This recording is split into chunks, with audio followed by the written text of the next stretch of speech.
ఇక్కడ నుంచి ఈ అనుభవం లేని లేకపోతే అబద్ధాల ప్రాతిపదికన ఏజెంట్లు మిమ్మల్ని అక్కడికి పంపించిన తర్వాత విజిటింగ్ వీసాలో ఇతర వీసాలలో అక్కడికి పోయిన తర్వాత వర్క్ పర్మిట్ లేకుండా లేకపోతే అక్కడ ఉన్న ఇక్కడ నుంచి ఏదైతే సంస్థ కోసం మీరు అక్కడికి వెళ్తే ఆ సంస్థనే అక్కడ మనుగడలో లేకపోవడం, ఇట్లాంటి సమస్యల నుంచి బయటకు పడే లేకపోతే ఏదైనా కేసుల్లో ఇరుక్కుంటే కూడా ఏ రకంగా న్యాయపరమైన సహాయం అందించాలి, అంటే ఇక్కడ ఎంపానల్ చేసి కొంతమంది అడ్వకేట్లను పెట్టి ఏదైనా లీగల్ అసిస్టెన్స్ కూడా ఏ విధంగా ఇవ్వాలనే దాని మీద కూడా మేము చర్చించుకోవడం జరిగింది. ఇదే కాకుండా ప్రధానంగా నేను నమ్మేది విశ్వసించేది ఏజెంట్లకు ఒక చట్టబద్ధత ఉండాలి. రాష్ట్ర ప్రభుత్వం గుర్తింపు కార్డు ఉన్నవాడే ఏజెంటు. అతను ఎక్కడ ఏ వ్యవస్థలతో ఏ సంస్థలతో మాట్లాడుతుండో ఆ యొక్క సంస్థల యొక్క వివరాలు కూడా ప్రభుత్వం దగ్గర నమోదు చేయించే విధంగా చర్యలు తీసుకోవాలని మేము చర్చించుకున్నాం. ఇక్కడుండే వాళ్ళకు కూడా ఆదరాబాదరాగా వాళ్ళు వెళ్ళిపోయి అక్కడికి పోయిన తర్వాత ఆ పరిస్థితులు అర్థంగా కూడా ఇరుక్కునే వాళ్ళు ఉంటారు. వాళ్ళకు ఒక వారం రోజుల ముందు నుంచే శిక్షణ ఇచ్చి మీరు వెళ్తున్న దేశం ఏది, అక్కడ ఉన్న పరిస్థితులు ఏంది, అక్కడ వ్యవహరించాల్సిన విధానం ఏంది, ఒక వ్యవస్థను ఏర్పాటు చేసి వాళ్ళకి శిక్షణ కూడా ఇవ్వడం ద్వారా కనీసం ఏ దేశానికి వెళ్తుండో వాళ్ళు ఏ ఉద్యోగానికి వెళ్తుండో వాళ్ళకి అవగాహన వస్తుంది. ఒకటి. రెండవది, అక్కడ యాజమాన్యులతో కానీ ఆ దేశంలో ఉండే పరిస్థితులలో వ్యవహరించే విధానం. రెండు. మూడవది, ఏదైనా సమస్య వస్తే ఎవరికి ఫిర్యాదు చేయాలనో కూడా వాళ్ళకు ఒక అవగాహన. ఇట్లాంటివి వాళ్ళకు ఒక వారం రోజులు విదేశాలకు వెళ్లే ముందు, గల్ఫ్ కార్మికులకు ప్రధానంగా వెళ్లే ముందు వాళ్ళకు ఒక వారం రోజులు శిక్షణ కార్యక్రమాలు కూడా తీసుకోవాలి, వాళ్ళకి చెప్పాలి, వాళ్ళకి అవగాహన కల్పించాలన్న ఆలోచన కూడా మా రాష్ట్ర ప్రభుత్వం చేస్తున్నది. దానికి సంబంధించి కూడా కొన్ని నిర్ణయాలను మేము తీసుకోవాలనుకున్నాం.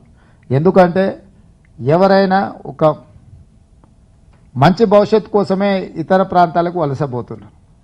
అక్కడికి వెళ్ళిన తర్వాత ఇక్కడున్న పరిస్థితుల కంటే దుర్భరమైన పరిస్థితులలో ఇరుక్కోవడానికే కారణం కొంత అవగాహన లోపం, కొన్నిసార్లు తీసుకెళ్లిన ఏజెంట్ల మోసాలు.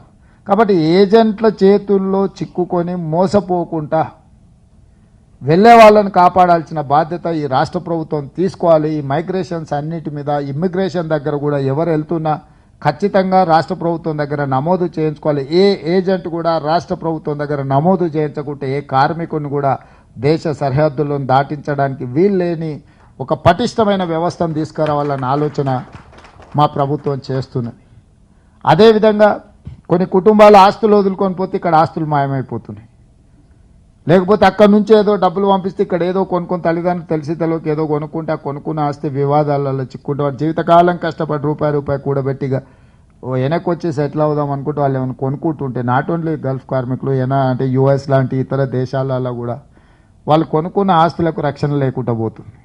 సో అట్లాంటి వాటికి కూడా తప్పకుండా ఇక్కడ రక్షణ కల్పించే ఒక వ్యవస్థను అవసరం అనుకుంటే నామినల్గా దానికి ఏదైనా రాష్ట్ర ప్రభుత్వం ఛార్జ్ చేసినా వాళ్ళ అసెట్స్ వాళ్ళ ప్రాపర్టీస్కి కూడా ఒక రక్షణ కల్పించే వ్యవస్థను కూడా తీసుకురావాలన్న ఆలోచన చేస్తున్నాం. వాళ్ళ పేరెంట్స్ కూడా వీళ్ళకి అక్కడేమన్నా అయితే వైద్యం అందించడం కాదు.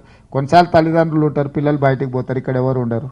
వాళ్ళ తల్లిదండ్రులకు ఏదైనా వైద్యం అందించాలన్నా ఏదైనా సహాయం అందించాలన్నా కూడా వాళ్ళ వివరాలను కూడా నమోదు చేయించి రాష్ట్ర ప్రభుత్వం నుంచి ఏమైనా అందించగలిగిన సహాయం ఏదైనా ఉన్నా కూడా ఇట్లాంటి వాటిని అన్నిటిని కూడా అందించాలన్న ఆలోచన మేము చేయడం జరిగింది.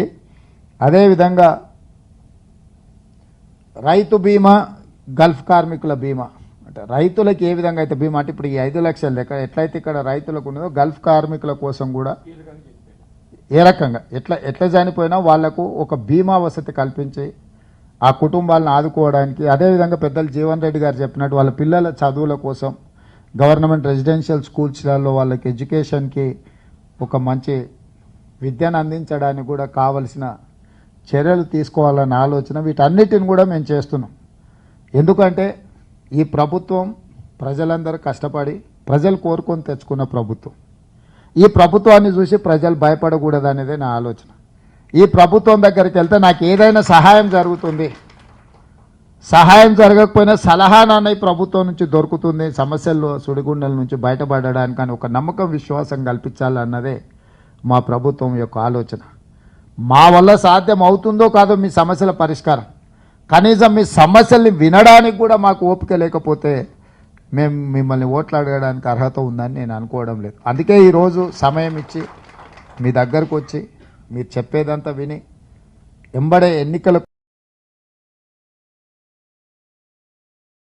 దీని మీద మళ్ళీ మేము సమావేశం జూన్ ఎండ్ లోపల, అంటే అసెంబ్లీ సమావేశాలు ఎట్లుంటాయి ఇవి ఎట్లుంటాయి ఒకసారి చూసుకొని జూన్ జూలైలో మా పాలసీ డాక్యుమెంట్ తయారు చేసి దీనికి ఒక ప్రత్యేక విభాగం, ఒక సీనియర్ ఐఏఎస్ ఆఫీసర్ను, ఒక వ్యవస్థను, ఇంక్లూడింగ్ పాస్పోర్ట్ తీసుకోవాలన్నా కూడా ఇక్కడికి వస్తే అక్కడ ఒక పాస్పోర్ట్ కౌంటర్ పెట్టి అప్లికేషన్ ఎట్లా నింపాలి నుంచి మొదలు పెడితే మీ పాస్పోర్ట్ ఎట్లా తెచ్చుకోవాలని కూడా సహాయం అందించాలన్న ఆలోచన చేస్తున్నాము. ఎక్కడైతే ప్రగతి భవనం అని ఆయన ఒక్కడు మాత్రమే ఉండి ఎవరికి అనుమతి లేకుండా చేసిండో ప్రతి కార్మికుడు అక్కడికి వచ్చి అక్కడనే ఒక పెద్ద ఆఫీస్, అక్కడ మొత్తం ఆయన బంగ్లాలు కట్టిపెట్టిండు, ఆయన కోసం కట్టుకున్నాడు. ఇప్పుడు నేను ప్రజలకు ఉపయోగిస్తున్న వాటిని. సో ఈ వెల్ఫేర్ బోర్డు అక్కడనే పెడతాం ఆఫీస్ అంతా. ఒక ఐఏఎస్ ఆఫీసరే కాకుండా ఆయన కింద ఒక 10 to 5 ఆఫీస్ ఫంక్షన్ చేసేటట్టు ఎవరు వచ్చినా వాళ్ళని కూర్చోబెట్టి ఏం సంగతి, ఎక్కడికి వెళ్ళాలనుకుంటున్నాం, ఏమనుకుంటున్నాం, నీకు పాస్పోర్ట్ కావాలన్నా పాస్పోర్ట్ కూడా అక్కడ ఒక కౌంటర్ ఇచ్చి పాస్పోర్ట్ అప్లికేషన్ నుంచి దాంట్లో ఏం వివరాలు పొందుపరచాలనో కూడా మీకు అసిస్ట్ చేయడానికి ఒక వ్యవస్థను ఏర్పాటు చేయాలనుకుంటున్నాము. ఎక్కడైనా ఏదైనా సమస్య వస్తే టోల్ ఫ్రీ నెంబర్తో పాటు మీరు అక్కడికి వస్తే ఆ వివరాలు నోట్ చేసుకొని రాష్ట్ర ప్రభుత్వం తరఫున ఏ దేశమైనా సరే నెగోషియేట్ చేయడానికి ఒక వ్యవస్థను ఏర్పాటు చేయాలనుకుంటున్నాము. ఎందుకంటే మీ తరఫున మీరు మాట్లాడాలంటే మీకు సమస్య అవుద్ది, మీరు మాట్లాడినా వినేటోళ్ళు ఉండరు. కానీ అదే ఒక రాష్ట్ర ప్రభుత్వమే ఆ దేశంతోని లేకపోతే ఆ ఎంబసీతోని లేకపోతే ఆ సంస్థతోని మాట్లాడడానికి దిగితే సగం సమస్యలు ఆటోమేటిక్గా పరిష్కారం అయిపోతాయి. అట్లాంటి వ్యవస్థను కూడా పకడ్బందీగా మన రాష్ట్ర ప్రభుత్వం ఏర్పాటు చేస్తుంది.